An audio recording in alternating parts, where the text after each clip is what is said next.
Hello, my name is Sonia Martinez, and I'm here to discuss the leadership intern activity related to school board meetings. As part of this activity, I've worked on putting together a compensation plan, attendance incentive plan, and new health benefits plan, all for board approval. All of these plans begin getting developed in the spring semester, and beginning in summer months, preliminary working documents are presented to the school board through budget workshops. It is important for the board to start seeing this work in progress during the budget workshops, because they are able to see how these plans could potentially affect the budget they will be adopting for the upcoming school year. The first part of all of this activity was the compensation plan, which has several different pieces to it. First, there are some general guidelines. This includes the various procedures we use within the Human Resources Department to place people accordingly on appropriate pay scales and pay grades. The next few pieces to this plan include different pay scales and pay plans. There is a teacher pay scale, administrative professional pay grade, clerical paraprofessional pay grade, and auxiliary pay grades. The next piece to this compensation plan is a district stipend plan, which describes all of the stipend the district uses, along with the number being used and the amount for each stipend. Part of this compensation plan also includes the general pay increase recommendations for the district as well. The general guidelines, pay scales, pay grades, and recommended pay increases are developed with assistance and guidance from TASB. The next piece to the activity was an attendance incentive plan. The attendance incentive plan was new for the district and came about for a couple of different reasons.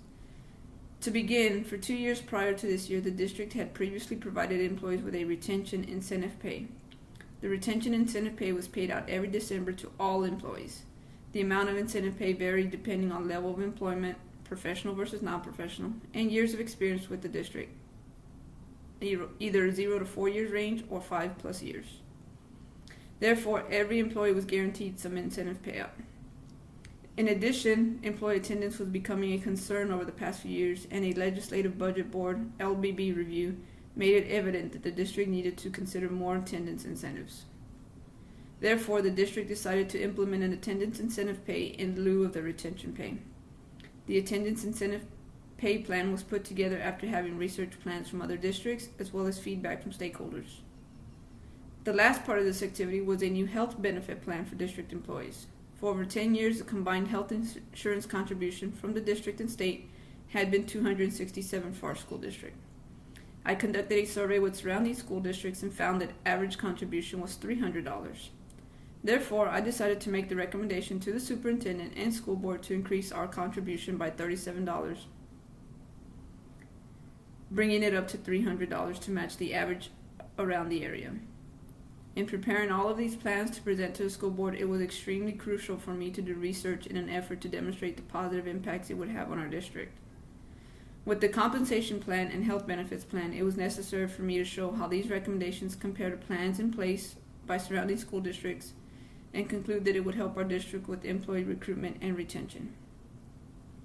With the attendance incentive plan, it was crucial for me to demonstrate the potential impact it could have by keeping all employees at work more days, but specifically teachers. This would improve instruction because teachers would potentially miss less, and in turn would decrease the spending on substitutes. Furthermore, due to the unique situation the district was now facing with decrease in revenue funding, it was important to demonstrate how these plans would have a minimal to no effect on the new budget. It was easy to show with the attendance incentive. With the previous retention pay, all employees were guaranteed a bonus. But with the new proposed attendance incentive, not all employees would be guaranteed a certain amount. Therefore, this would decrease the total district payout, but the decrease would depend on actual attendance. On the other hand, it is evident that the compensation plan and health benefits plan would increase the budget. Yet, I was able to gather pay data on employees that did leave the district and those that replaced the vacant positions, and demonstrated that there was a decrease in this area due to tenured people leaving and being replaced by people with less years of experience. This created a balance with the compensation and health benefits plans. I have learned many lessons from presenting various types of items to the school board for both informational and approval. It is important to prepare when making presentations to the school board. You need to be able to answer any questions that come your way on what you're presenting about. Therefore, with major presentations such as this, I review with the superintendent beforehand and get his feedback and potential questions. Another important thing I have learned is that these plans may not always be officially completed once they are board approved.